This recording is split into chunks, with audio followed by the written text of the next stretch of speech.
Hello, everybody. Welcome to session 6 of Helping Chloe. This is our final session where we've been tuning in with Chloe once a week with a couple of gaps here and there and following Chloe along with her trading journey. Chloe's been with us for a little under a year now, trading with Pro Trader.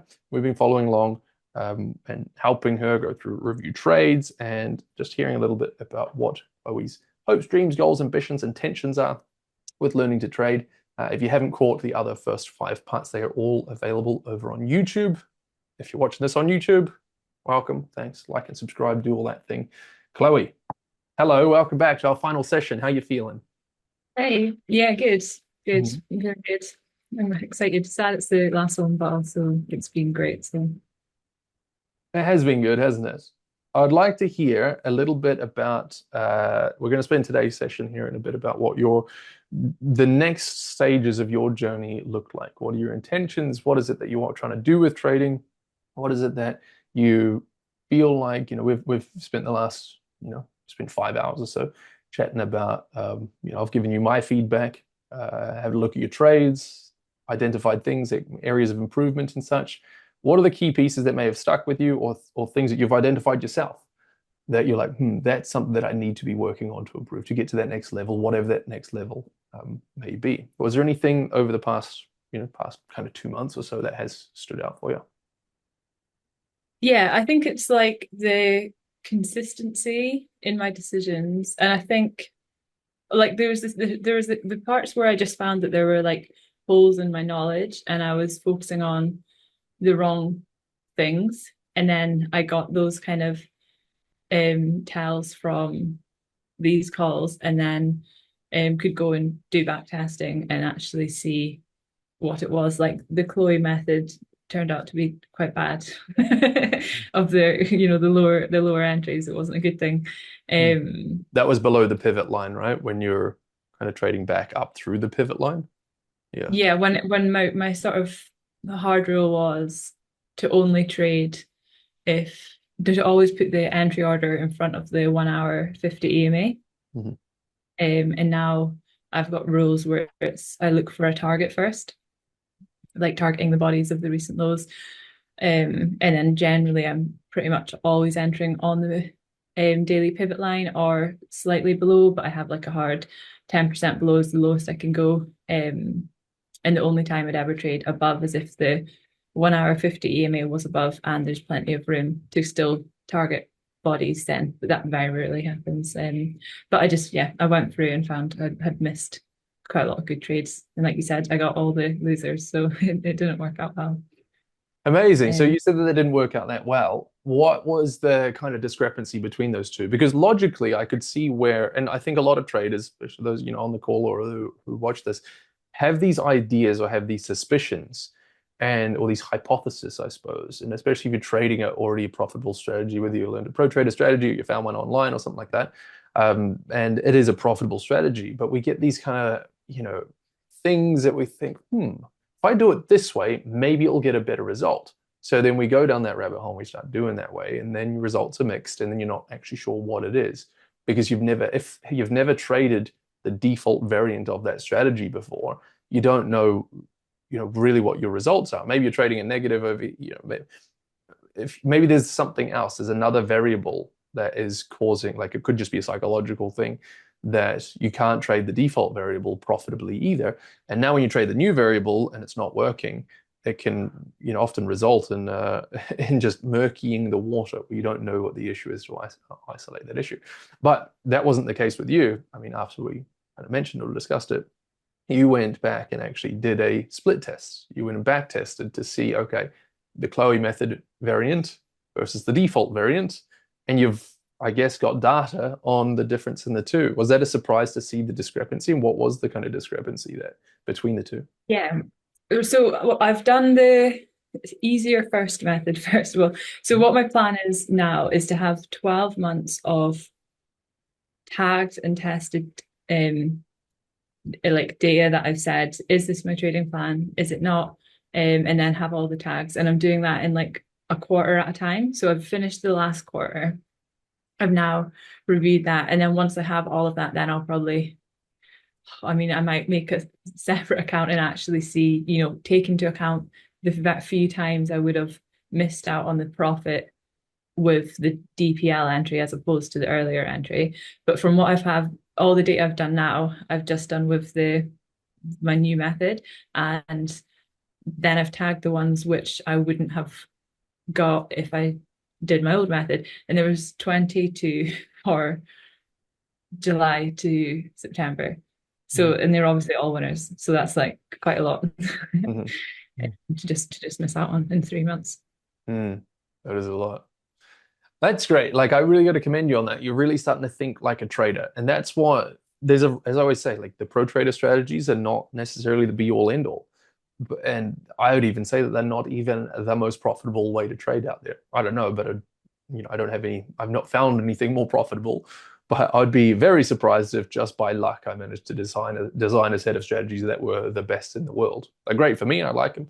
But I know for a fact there are some variants, some polishing here and there. Like I don't know every indicator, every confluence factor, and it's this kind of the alchemy, I suppose. Like creating a great trading strategy is just like alchemy mixed with science, where you got to go back, and test and gather that evidence, that data. So the fact that you've already gone and embarked on that, and you've already done it, even if you found that, hey, the method that you suspected it became an unfavorable, let's say, variant of the strategy, which means revert back to old strategy because new variant doesn't work. Like that's excellent news. That's really, really, really good. And that process you get much faster at going and tweaking and trying a new variant. So there's the right way to do it and the wrong way to do it. The right way is to have it evidence backed. So that's amazing, man. I got to say, out of this 6-part mini series, just the fact that that's got you going and doing that alone, that's already put you probably years ahead of where most traders will ever even get to. Most people give up trading before they even get to that point of being a professional trader. So what I'm seeing with yourself is that, there's one thing being a profitable trader. A profitable trader, and we've got a few of, we've got them in the community, where these are traders that come in and they manage to follow the strategy really well. I mean, we asked on Daily Power Hour, was it yesterday or the day before, like who's sitting percent profit? We've got people up 3.5% only 2 weeks into to the month, which is really good. So we've got profitable traders, but there's a very distinct difference between a profitable trader and a professional trader. Profitable trader can go and just follow a series of systems, and it's still very hard to do. It's very difficult to be a profitable trader, but the profitable trader is stage one. Stage two is the professional trader. Is that independent of that strategy, of those set of rules, of those criteria. Let's just say like all of pro trader strategies just tomorrow stopped working. They were just no longer a thing. Luke rode his motorbike too fast off a cliff and it's not there to develop or design the strategies anymore.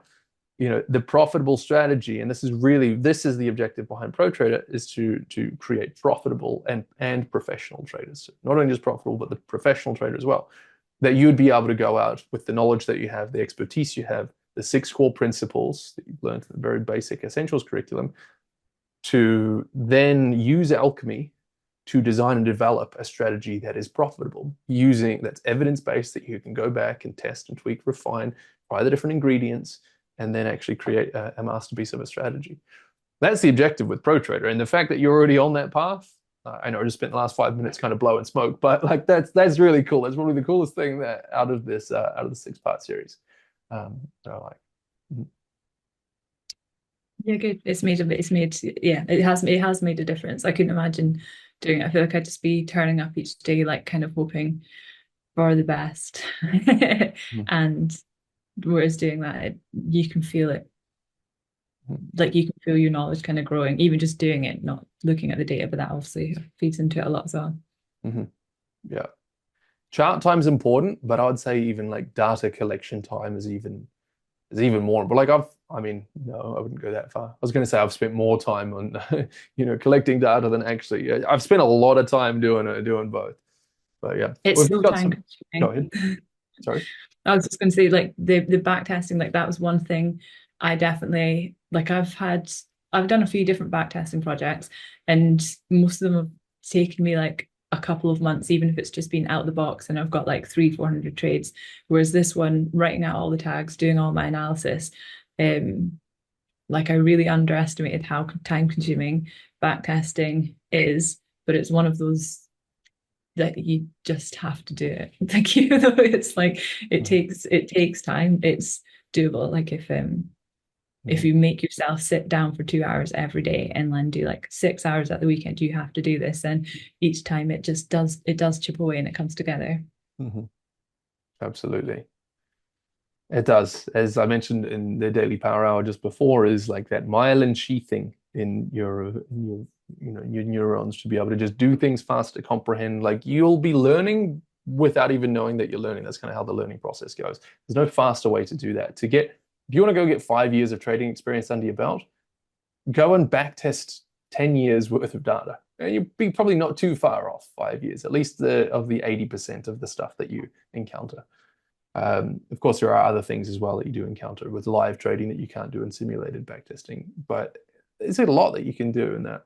We've got a few people here jumping in the chat here. Neil's saying, hey, Luke, hey, Chloe. Oh, no, there's no more Wednesday live session next week. Not with Chloe. We'll just go back to regular weekly roundtable.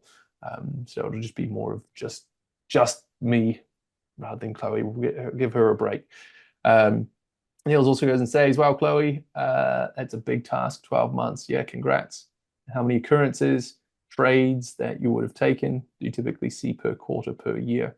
Were you actually going through, how were you doing your project then? So I have a really specific method that I've learned, and this is the perfect method for me, but it's not the standard. I think I sort of showed you. So I go through and I do like live back testing and data collection on out of the box at the exact same time. So I will like go through.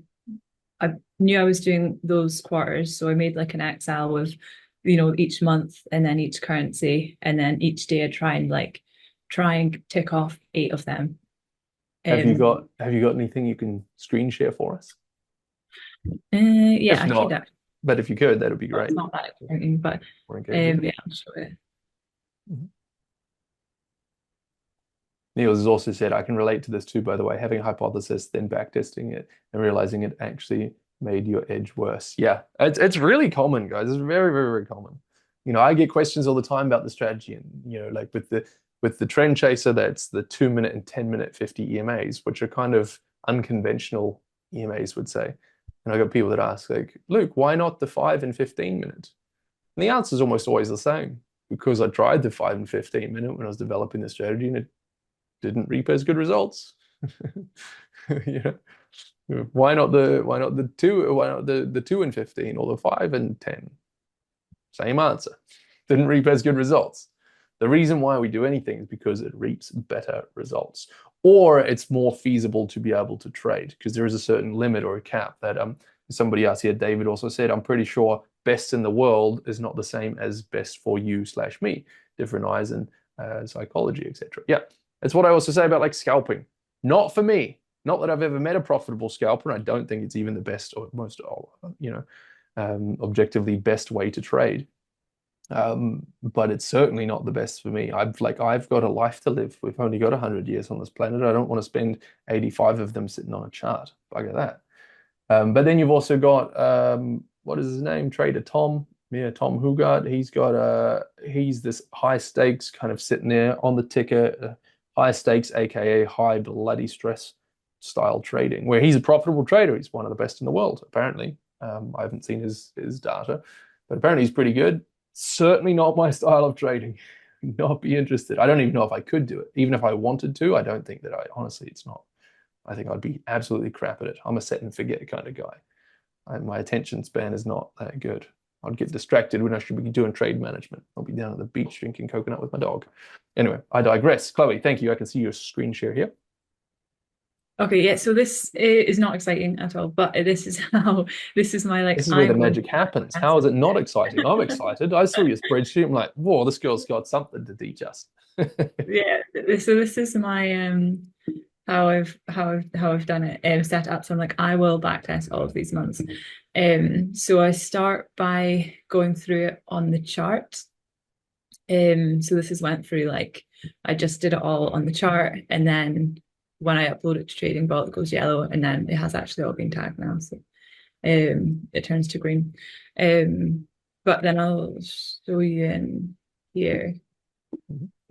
So I'll go through, pause it, make sure I can't see what it is, do all my analysis, put the tags in.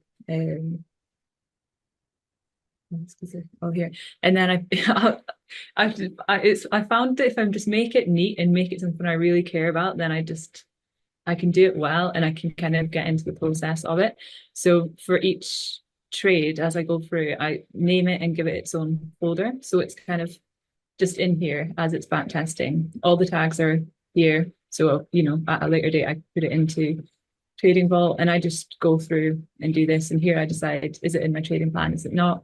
I draw in the levels, put it in a folder, and just then I kind of have them all.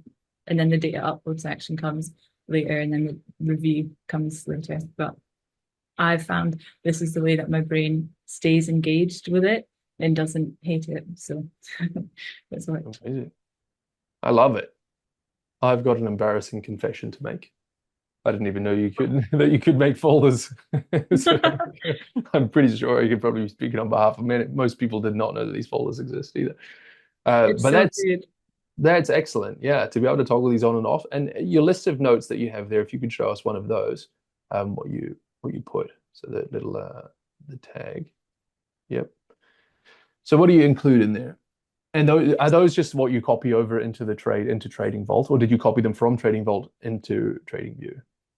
No, so I will show you the second part of this, but I know what you're going to say. You're going to say it's too many tags, and that's like a mistake people make at the start, which is probably true. But I just wanted to know all of these things, so I've done them all. But I'll show you the process. Mhm. So you can see here. So to make it like a fast process, on one screen I have trading view, and Mhm. then on a second screen I have this. And then this is like the tag structure of all the tags that I have within Trading Vault, which I know it's far too many. But I found that this is the quickest way for me to tag. So like whilst I'm looking at the chart on one screen, I'll just delete the irrelevant tags for that one. So it just kind of becomes easy, like quite fast. I just say like none of them, none of them, none of them. As I'm like reviewing it, and then it means I can get all these tags kind of analyzed within like 4 or 5 minutes. And then once I've done that, then I just copy that, would put it in here. So we click in here and then paste it, and then it's all the tags are there. Mm. And then you copy all that when you're going and putting it into Trading Vault. That's when you can then Yeah, hover over it and you can move everything. Ah, I yeah. see. So then, And then so you'd move from here on to say the next trade. You keep going, let the candles run. When you go yeah. back to that page you're just on, is it like do you duplicate that page or something before you delete the tags off? No, I just leave the tags in that tag, in that little note within. So as soon as I've gone to the next one, I just copy this. This one never really gets used. It's just a blank one. So I just do Oh, I that. see. I see. So that's how you replace it, right? That's like the master one. You Yeah. just copy paste. Oh yeah, nice. Quite the little system that you got going on there, right? And Yeah. I I've mean, I've worked out. yeah, that's what I wanted to see here. Everybody's got their own way of doing it, but hopefully you're giving some ideas or some inspiration to traders. You certainly do not like this. To speaking to everybody else, you certainly do not have to use Chloe's method here of backtesting. I certainly do not. I like to keep it lean and green, like most things in my life, right? Simple. But for other people, simple can seem messy or chaotic. Where this is very regimented, and you've done an excellent job here. Really I good stuff. couldn't I couldn't sit myself through like all the different stages of playing it, drawing up the drawing up the trade, taking the screenshots, putting it into Trading Vault, and then another time going through and analyzing one thing. My brain couldn't, it was just wanted to run away every time. Whereas this way I can have this section, which is just all chart analysis time. So I'll have like no music on. I'll sit and do it in like Pomodoro timers and just be really like, make sure I'm like in the best mindset to be really focused. And this is all really important work. And then the second part of uploading it to Trading Vault and just clicking the tag. Does it say that? Click that tag on. Does it say that? That's like not lazy work, but that's work. Like I can put on music, I could be a bit tired, and I can just like that's simple, a different task. And I had to split it for me to enjoy either of those tasks because moving between those two mindsets was just making both of them not efficient for me. I see. Yeah, excellent. No, that's really good. I because you summarized in a nutshell my process, so I must have already shared that somewhere. But I just go through, let the thing run, the candles run. Boop, there's a setup there. Boosh, boosh, boosh. Screenshots, chuck it in the vault. Next one, chuck it in the vault. Chuck it in the vault. Chuck it in the vault. I'll do that normally 3 months at a time per currency pair per strategy. Chuck it in the vault. Not do any tags. Not do anything. And then when I go through, I'll look at those 3 months of all currency pairs and go trade by trade. Right? What elements did it have? Add the tag, tag, tag, tag, tag, tag, tag, tag, tag on all those 200 trades or whatever, 150, 200. And then I'll do the next section and I'll do that and then get a year's worth. And then at that point, I'd aggregate the data, which is super easy to do in Trading Vault. And just go filter by tag, 4 hour 50, favorable or whatnot. And then it spits out the reward risk ratio or the profit factor ratio, sorry. So totally different way of doing it, but the only tools that I really use for that is I do have a Google sheet, very similar to yourself, where just the other Google sheet that you had there, where it's just currency pair, strategy, and quarter. And it's like, yep, done that. Currency pair, strategy, and quarter. Next one, yep, currency pair, strategy, quarter, and so on. It's just like a have I done that part or not? And then carry on. And yeah, but for me, it's all just within those two things. As soon as you start bringing out notepads and things like that, I was like, yeah, I was not, not the notes guy. I keep it as lean as possible on the when it comes to that data collection. Store it all in Trading Vault. That's why I love Trading Vault so much. Cool, good stuff. So what is your kind of purpose behind this? Obviously, you just want to get the best, the best results as possible. But why? Like if we're moving into changing gears here and it's like, why are you even doing this? Why is trading something that you even gave any kind of crap about in the beginning? Why are you going through and creating the system and the process to be able to collect this data, to then refine the strategy, to then get profitable, to then probably get funded, to then do what? What's the next part after all that? So I kind of feel like the big dreams that would take people into trading is not what I came to trading with at all, really. Like I have a business and that was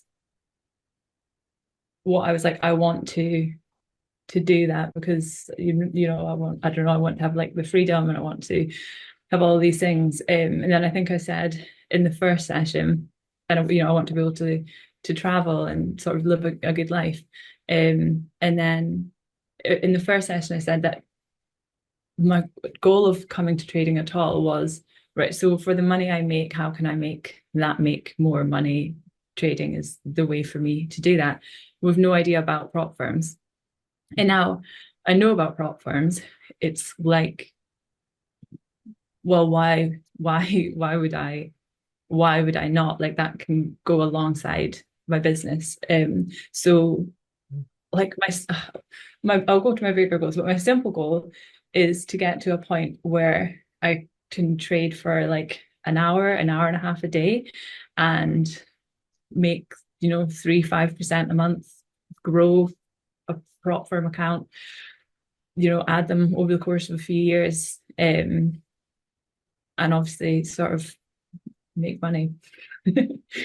That's it. But I was thinking about this as well, and like this process and the time and all these things that you have to, and like the energy and everything that you have to put into it, like it does get really hard. And then, like you see my data, like 6 months of 5-8% lost months does feel awful. And it's you're like why?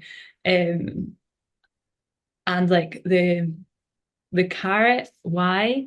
Like, I remind myself of, like, I want to be able to travel like and anywhere I want, most places, a lot of the time.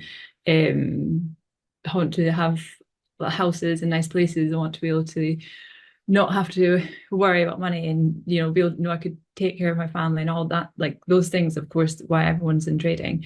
But like those don't like carry me.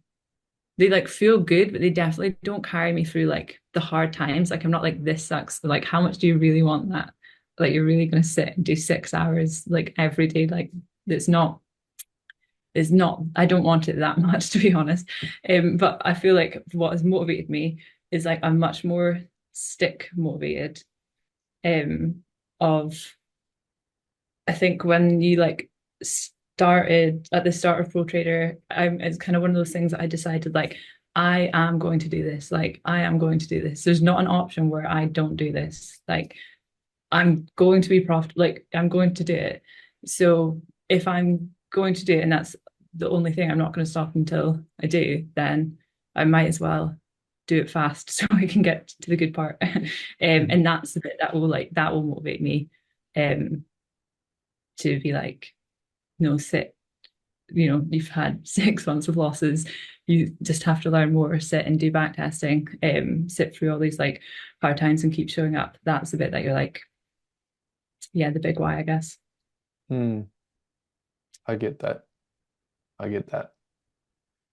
So when you're really undergoing a period of suck, let's say, and you really got to be embracing that suck, what is it that, apart from the, okay, is it really just that commitment to yourself that I said I'm going to make this work, so I'm going to keep going, I'm going to actually make this work? Because it is different for everybody. I think it's different if you're somebody with kids. I believe neither you or I have kids. I believe, I don't know, maybe there's somebody somewhere floating around with my genetic. No, Yeah, not I have really. a simple life. Yeah, yeah, yeah, for sure. Yeah, I've got a dog, Charlie, and he's a handful enough as it is. Um, so people have that there's a pull and there's a push. For me, it was more of a push or a running away from something. Oh, not a running away, but like pushing away from something. I wasn't being pulled towards. Yeah, like, okay, I like all those things, like the travel, the houses. Like, I just, I've got my second place now in Bali, which is awesome. I'm going to finish that in January. But to be able to, like, there's a great feeling. If anybody who's watching this, listen to this, and I think Joe Rogan actually said this on one of his things. He said, a great income level bracket to get to, it's that you can go into pretty much any restaurant you want and don't have to look at the price on the menu for whatever meal. You just order whatever the hell you want. If you want the ribeye that's, 50, 60 euros or whatever, how about it? If you want the spaghetti bolognese, there's 20 euros, you go for it. Like, it makes no difference. You just can order and eat what you want at a restaurant. That's Joe Rogan's definition of, like, that's a good place to be. And I can completely, resonate with that. So for me, the big one was to, like, I moved out of home at 16 and I was dumpster diving for food for quite some time. Whatever I'll give you guys the honest one. Okay, because the world's moving in this way. I moved out of home at 16. I went to Wellington to finish off the last 2 years of my high school. Loved my mom, loved Antarctica, just wasn't for me. I was going to end up like a farmer or a country bumpkin, right? And then I went to, and I was living off, I had to be paying rent. I was on the independent youth benefit, making $220 a week, on $210 a week. My rent was 150 a week. So I had 60 left for groceries and my bus and things like that. Now, I went to a Wellington High. So anybody who knows, that one was kind of a bit of a dropout kids kind of school, but it was real cool because you didn't have to wear a uniform, and they encouraged actually riding skateboards around school. So that was cool, different than my last school. And so I go in with the crowd where, smoke weed on the lunch breaks or whatever. And you guys are cool. You guys get it, right?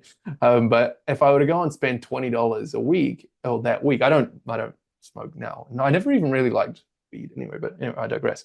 But if I only spend 20 bucks on a bag of weed that week, I couldn't really afford to eat. So there's always this trade-off. So on the weeks that we'd go down that path, I'd have to go on. I knew that I was like, okay, now I'm going to have to go out the back of the supermarkets to the back of Countdown or New World or whatever New Zealand supermarket was at the time. And you go into the big dumpsters and you jump out there. And there'd be a security guard roaming around, and he'd chase you off, before you could get those big juicy roast chickens or whatever, the good stuff that they've got in the dumpster out the back. It's all bagged up. It's still all good. It just expires at midnight, so they got to toss it away, right? Um, so, so that's when I stuffed it over food. That was the thing. It wasn't fun. It's not glorious. I look back on it kind of like fondly, like with a bit of nostalgia, but no, it was tough times. It sucked. And when it was cold and wet and rainy and you couldn't, we didn't have a dryer because we couldn't afford to dry our clothes. And you get home and I've only got barely a wardrobe with enough clothes to kind of get by. I didn't have a raincoat, whatever. And it rains and it was wet and windy in Wellington. This you go into school with wet socks the next day because you don't have a dryer and you can't hang it. The whole thing, like it was not pleasant. And I sometimes go and revisit that, like in my mind, to know how difficult those times were. Going to school hungry because I didn't dumpster dive for food because I spent what little money I had on a bag of weed 3 days earlier or something. Like that was really. I sometimes go back there, not that often, but that was in my early kind of trading career. And I was like, I want to get to a point to do that. Now, many of you could be saying, well, you could go and do a job, do that, and earn enough that you can eat and have food and so on. And it kind of evolved and it changed to the whole safeguarding myself against let's say a dismal retirement. Because that was when I went into sales and I was doing door to door and such. And I'd sit down, we'd be talking about solar panels and retirees' houses, and it's not a good life. Barely scraping by on the pension. That was tough going. And I was just not a very, I wasn't a terrible employee, but I just knew that it wasn't something that I wanted to do. So when I was trading, and anytime I would get into that really difficult point where I've had 3 or 6 months, 6 months of bad months, I made a commitment to myself, probably not too dissimilar to you, where you said, I'm going to do this. I'm just going to make it work because, I follow through with what I say. Mine was, I'm not going to give up trading until I find something else of equal kind of value to substitute it with. And the words I'd use is, if not this, then what? And I said, I'm going to keep sticking to trading until I'll either succeed or I'll find something else that meets what I later defined as my five criteria. You can see how this actually plays out in the pro trader curriculum like later on. Now it's like the 6 critical criteria. For me, my 5 critical criteria for a job was no boss, no customers, no staff, location independent, and scalable to eventually $1 million a year or more. And trading's the only kind of thing that has all that. Anyway, I'm going on a rant, but that was kind of my reason, my big reason why. But when I was coming up, it was just I kind of had this perspective on life that life is hard and it sucks. So you've got to do something that is equally, or don't have to do something, but I'm happy to embrace the suck of trading, which actually in all didn't suck that much as compared to like going to school hungry with wet socks and things. So I kind of feel bad. I feel for people that have kind of got a pretty, if you got a mediocre job, that's okay. You're a bit unfulfilled. You got food on the table, you got clothes in the back, you got kids that are smart, that are happy, they go to school, they're having a good time. Like, I think it's actually more difficult for somebody in that position that's got like a pretty good life. Because if life's pretty good, aspiring for something that's great by trudging through a swamp and difficult times is like that's way more difficult to sacrifice what you've got when you've got something to lose. Where I kind of didn't. And that was 18-year-old me. So, that was my rant. Sorry, Chloe. That's where I was at. So, do you have any? Is there anything that comes to mind that's specifically like that you're like? Yeah, I definitely I relate to a lot of that as well. And I get it in the same way, but I feel like the different. I feel like a life that's like up here, I've seen for so long as like in the same way of trading. I'm like, or no, you'll get there because I've had hard times, and it's like, but no, like I know I'm going there, and I see that when I have friends that have had quite comfortable upbringings and they struggle with motivation, or if there's things that are hard and they stop, and I'm like, how? Like, how can you not just power through this? Like, why is that not a worse option? Why are you like, why do you want to be comfortable with comfortable means not achieving what you want? And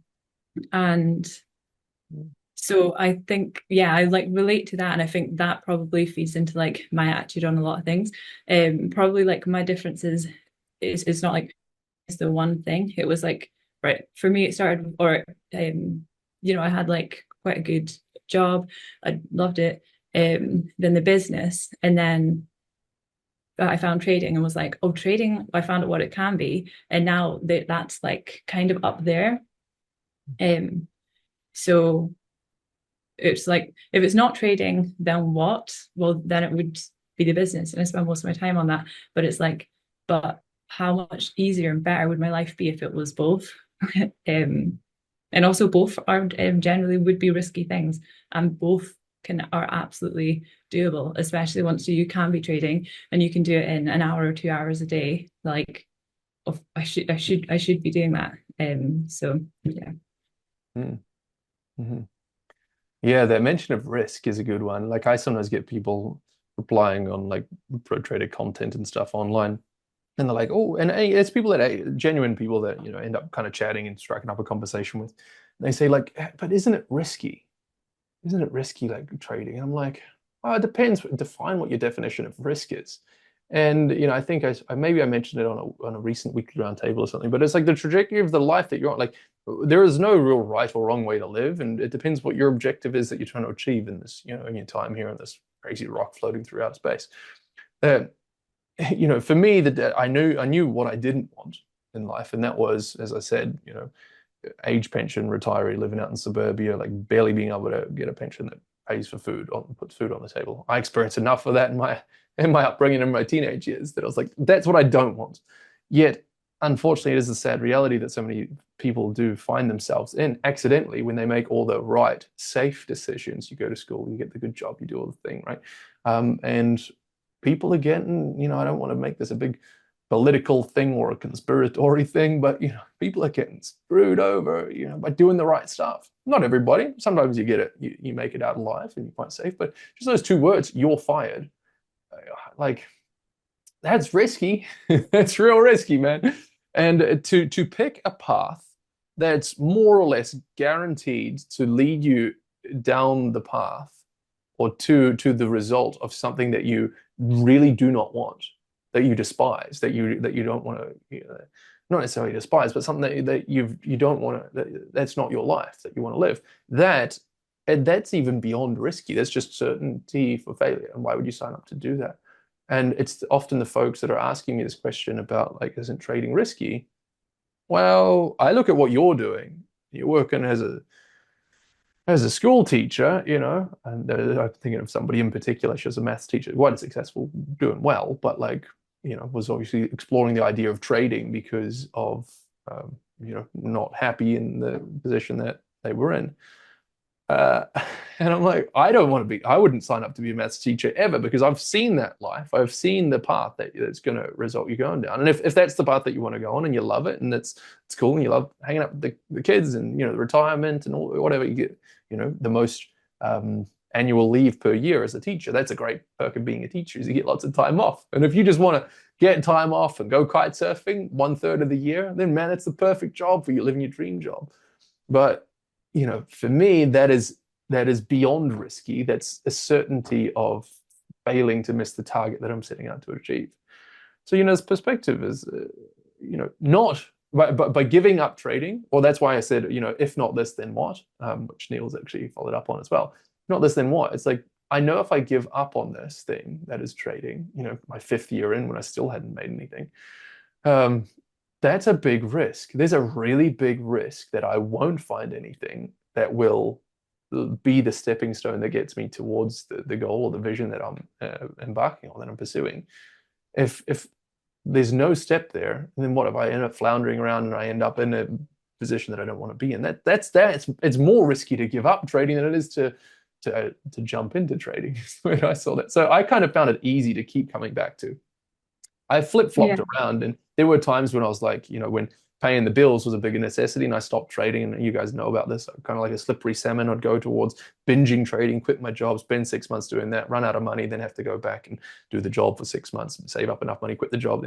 I went back and forth. I don't recommend that, but it was more risky to not to give up trading. Um, Yeah. I yeah. think it's like one of those things where it's like it's risky, but it like it's risky, but it's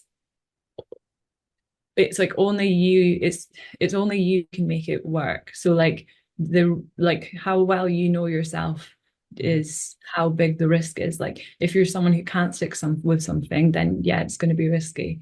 But that risk becomes less if you know you know sort of do it, or just I don't know, you kind of know how much you'll stick with it. Like that's I guess the biggest, Mhm. like why it's generally risky, but um like personal, like you can take that into account for yourself as well. Knowing your capabilities, knowing your personality as well. But I'm also a big believer in like, people can change, as Tony says, Tony Robbins, he says, in a heartbeat, right? When you make that commitment, and you just have enough. It's like when the alcoholic hits rock bottom and they're like, fuck, man, we got to do something about this. It's now time. And that can have a really profound impact as well and end up, so I've even seen some, and I won't mention any, well, no, I wouldn't even say, I'd say on a macroscopic point of view, like even when I was running a sales and marketing company, when we were doing the solar panels, um, and then when we moved into, even when I've been running Pro Trader, there's been people that come in and I have a chat with them or whatever. And I'm like, man, you seem like a pretty unlikely specimen to go far in the trading, but who am I to judge? And quite frequently, these folks end up being like one of the top performers. And there's actually somebody that was on our call. Maybe they were on this one now. Maybe they were on Daily Power. I'll speak pretty generally, but there's one person in particular that's really, really blown me away. Um, from in the past, and are only joined in the past year as well. And I'm like, wow, you're totally different than the calls that that we had the onboarding. So that's interesting. We've got a few people here putting tapping comments in here. Uh, yeah, so Neil said that's a really good one. Luke, I can relate to that one. That was what I was just saying before about if not this, then what? Owning a startup gets tough too. Yes, O'Neill's is likewise with you, Chloe. I guess we've all been in that same boat. It's tough too sometimes, but never back to working for someone else ever again. Yeah. When you compare to that, the decision is easy. For sure. I couldn't agree more. Like it becomes the standards that you set for yourself. Another thing that Tony says, I'm going to probably butcher it, but it's we don't always hit our goals or our dreams, but we always meet our standards. And if your standards are to have food on the table, and that's all your standard is, you'll always manage to do that, and to pay the phone bill or pay the power bill, like you'll always just get there. But if your standard is, you know, to be able to eat, to go into any restaurant, pay for the thing, not worry about that, or to live in a big house, or whatever I mean, you choose your standard, right? And you'll often acclimate to what that is, rather than having a dream spouse, boyfriend, girlfriend, husband, whatever, who's the dream person, sure, but then make that the standard. There's a lot of folks that are going and saying, I want a XYZ kind of person, and I don't want a guy who's abusive, but then they often ending up in abusive relationships or something. It's like, well, your standard's not there. You got to have the standard, right? That you say you don't want to be in an abusive relationship, but you haven't set the standard solidly. Financial and location freedom is the goal. That's a good one, says Raf. I couldn't agree more. What about yeah, so talking about the risk, Neil says here, what about wages that don't keep going up with their currency debasement? Exactly. That's risky to me. Damn right, my friend. That's why those retirees are struggling. Their pensions don't change, but all their bills go up. You said it, man. We've got a few good shares here, actually. So much for the helping Chloe. This is the helping community session. I hope you don't mind, Chloe. We're on a bit of a roll here. Would you like to read this one out? You want to read what David said? That's a long one, so I'm getting tired of hearing my own voice the past 2 hours. You read out David's message. Yeah, down the Uh, bottom. I've been through tough times, divorced, retrenched with two young kids more often than not, and completely running out of money for food, etc. Days before the next drop in the bucket would arrive. Also coach surfing for several years, a few odd jobs here and there. Also, ever since I was 12 years old, I've had lofty achievements and lifestyle dreams.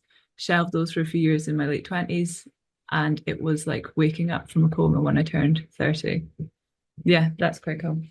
That's cool. I've just turned 30. But my dreams didn't quite go up, turn off yet. But 31 over here is me. Yeah, couch surfing for several years. Yeah, man, I've been there. But as I'd say, like, I'm not sure. I guess nobody makes it out alive in life, do they? But the ups and downs, the turmoil that we all do face, like, nobody gets it easy.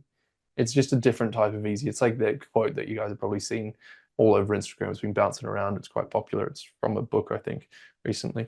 But it's like being like eating healthy is hard, right? Being sick, fat, and overweight is hard. You choose your hard, right? Being single is hard. Being in a marriage is hard. It's like choose your hard.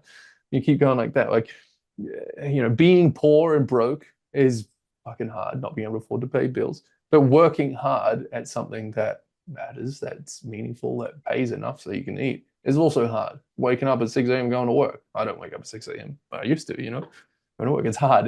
Life's hard for everybody, right? It's just choose your hard.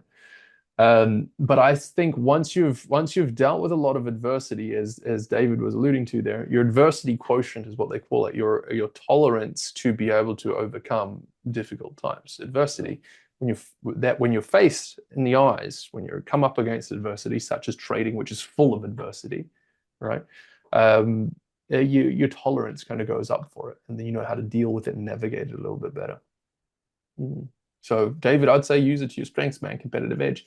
Neil says, totally agree with that, Chloe. And also, the moment you start saying, well, I promised myself I would, well, I'll do that, but I'm not going to do it, is when you erode your own self-belief in terms of, I do what I say I'm going to do, so it's not risky. For sure. That's really good. Our own inner narrative.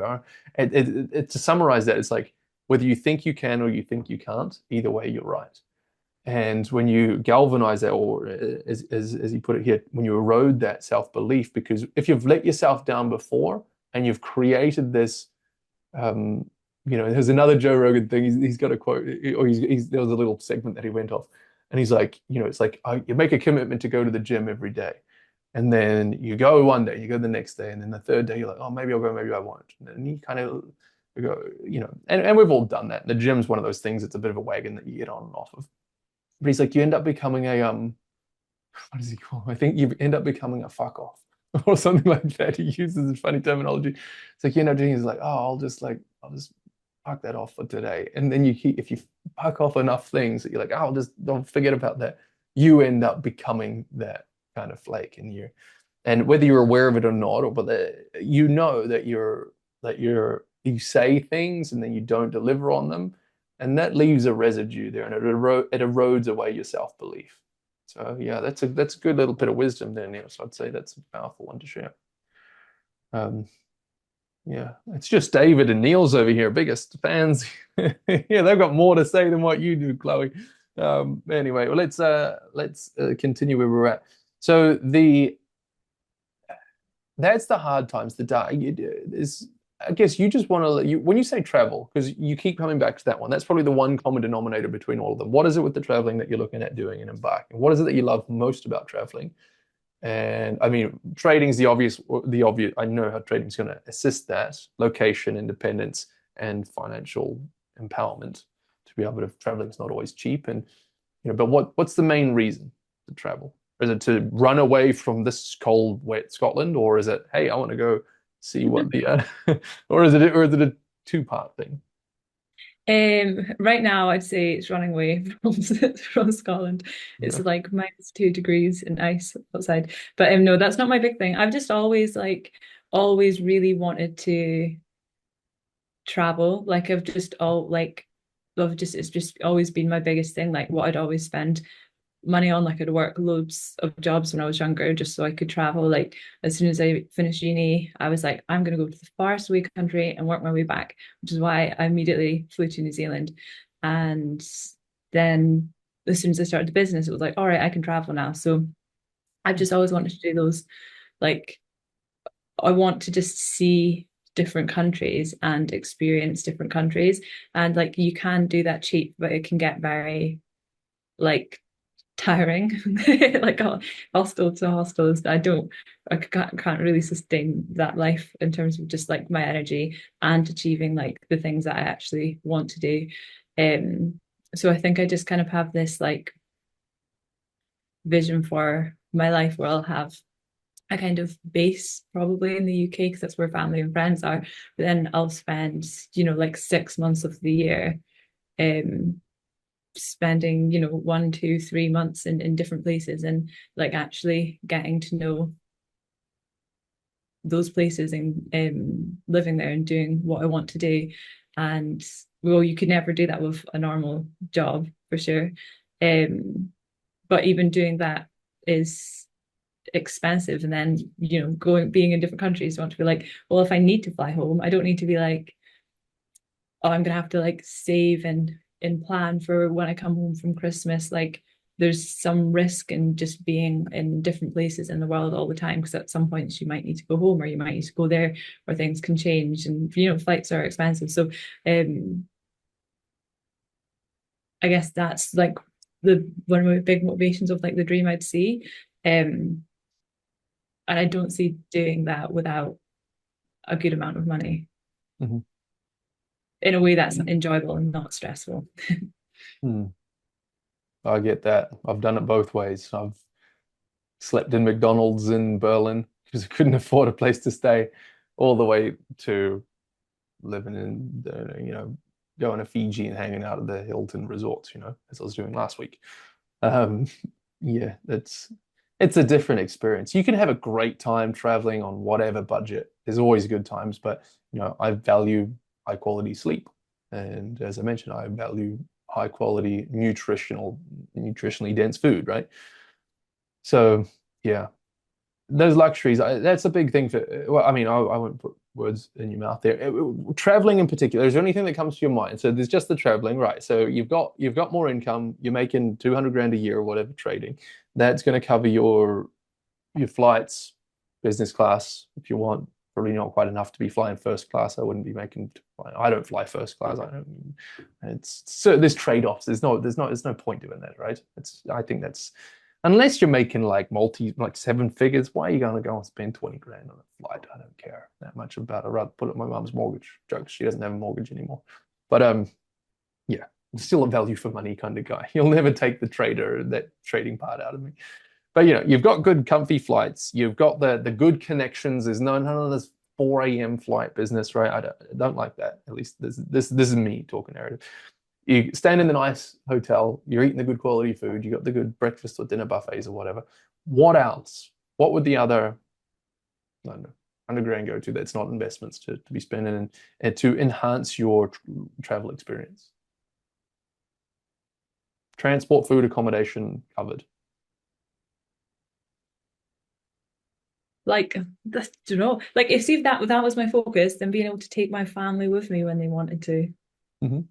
being able to like also lift up the other people's lives, Hmm.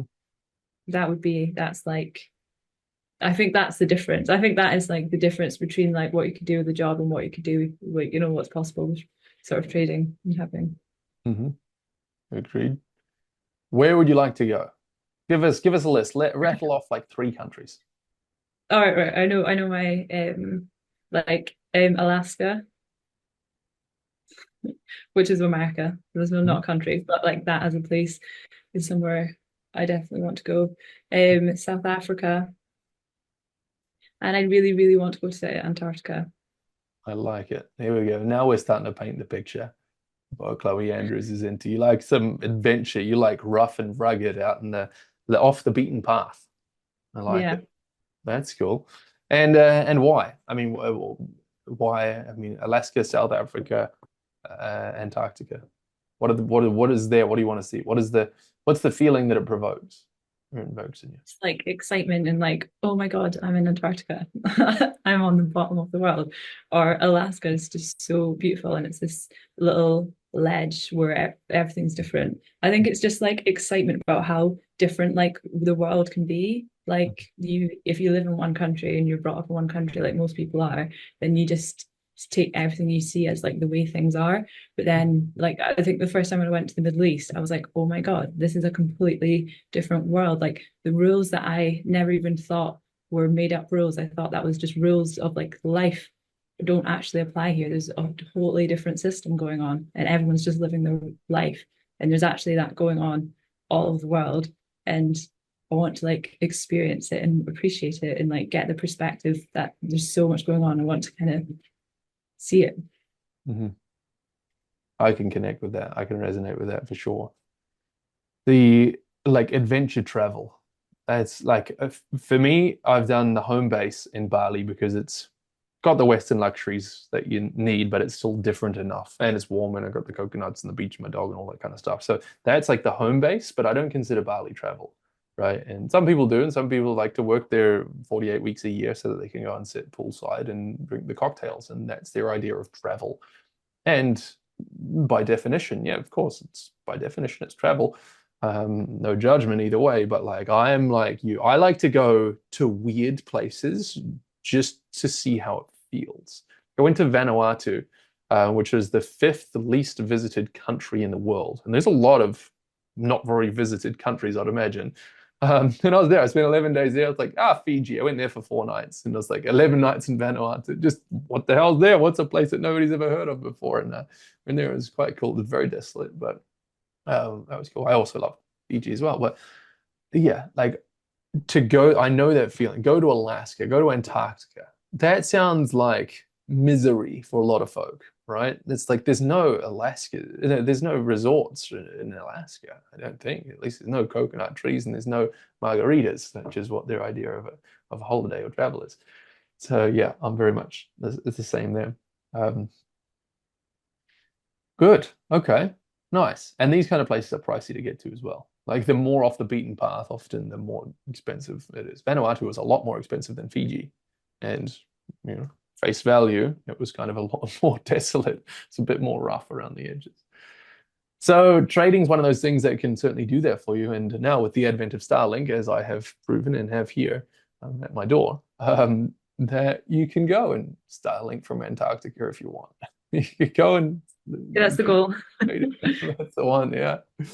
That's really good. And we've got a few more people mentioning things here. David, he says, out of the many paths that I've tried, trading is by far the best path I've ever found. Definitely sticking this out to the end. Succeed or die trying, man. Eminem, that's it. I always said something like that, right? But yeah, if you take that succeed or die trying thing, and then the risk is it starts approximating zero. Like the risk is, okay, yeah, you might, and there's a reality for all of us, right? We might die before we reach our goals, and that's no different than anything else.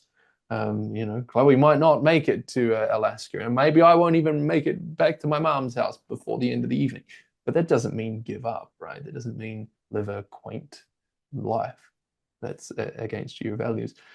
Um, I like this, Niels. He's like, looks like we'll be seeing more of each other then, mate. Nice. Yeah, till death do us part.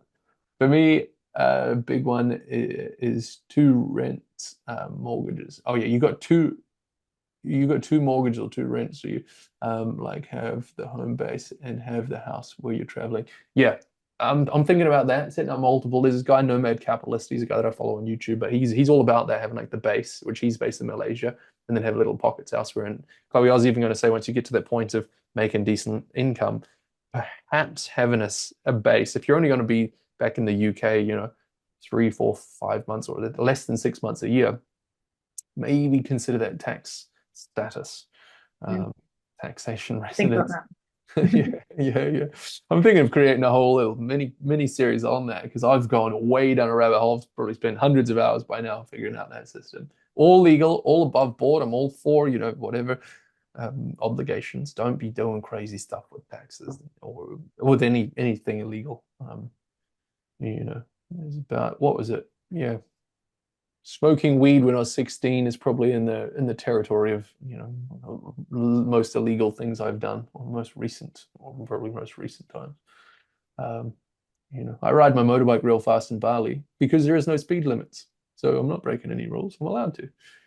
Um, Weekend surf missions. Weekend surf missions, other parts of Indo. Nice one. Yes, I've heard Nomad Capitalist. Not at that level yet, though. Yep, cool. That's you know, still currently missing. Being able to treat, yeah. Ra says being able to treat loved ones is an amazing feeling for sure. David says, Luke, I hope we can have the same kind of conversations one to one someday. Yeah, man, for sure. I'm all for it. I love focusing on my dream lifestyle, seeing and feeling the depth of meaning, and I foresee in that. Yeah. Vanuatu known for mining fertilizer. Is that right? There you go. Um, yeah, these kind of conversations, guys. I'm always fascinated to see what other adventures, what comes of traders, and a big part of what pro trader is, you know, when you get all the resources, all the freedom of mobility and financial freedom, what do people do with it then? That's really where life begins, right? That's where the true, authentic you can begin. And this is where they say like money can turn people sour or whatever. And it's like, nah, they're just sour to begin with. And they didn't have the resources to impose their sourness on others. Now they got money, now they can do that.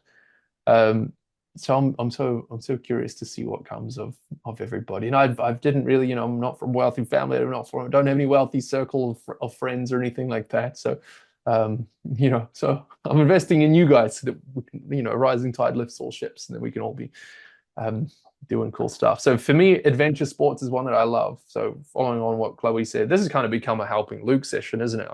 Jokes, guys. Sixth session here. This is just me giving my you know, confessing to all my sins of the 16-year-old. This is a therapy session for me. But these conversations are always good to share around. But like to be able to, and speaking firsthand from now being able to do things, from not having been able to do things before, just like some recent cool experiences or upcoming experiences, like one that I'm doing, like just riding jet skis, for example. Like, oh, cool, when I'm here, oh, let's go ride a jet ski. How much does it cost? I don't know. Who cares? I want to ride a jet ski. Let's go. You know? Still haven't ridden one. It's just partly because the opportunity hasn't come up. But that's one of the things that'll be pretty cool. With Nellie, my girlfriend, we're going to go pick her up in Auckland in a week, and then we're going to take a road trip down the North Island. We're going to be going doing all the typical stuff, like going to the Hobbiton and this and that, and do the whitewater, blackwater rafting, all this kind of stuff. How much is all that going to cost? I don't know. I don't care. Probably not that much. You know, it'll be less than $5,000, but probably more than $1,000. In which case, it's like, and again, I'm trying to say this without sounding like a real asshole, but it falls into the box of insignificant, of something that's not going to make any difference to the bottom line or to the bank balance, but you get to have these cool, amazing experiences.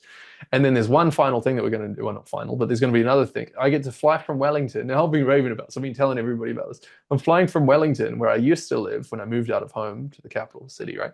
Flying from there into Takaka, Golden Bay, which is this rural farm town, basically one of those little drug smuggler planes that what was it? One of our traders was saying, it was Brent actually here saying that he's been on one of these planes that are like that. It's like it's a six-seater. Somebody today was just telling, or yesterday was, it says it's actually a four-seater, and you sit up the front with the pilot. And you got all the controls next to you. If you would have taken this plane, I'm thinking, man, I'm flying in this drug smuggler plane. It feels like I'm, you know, I mean, that's just a cool experience to be able to do. I think fly and do all that kind of stuff. So that's really that's for me the objective of trading. That's the objective and the gift that I would obviously love to give to all you guys, to be able to support you in that journey, to be able to do that, and you particularly, Chloe, as well.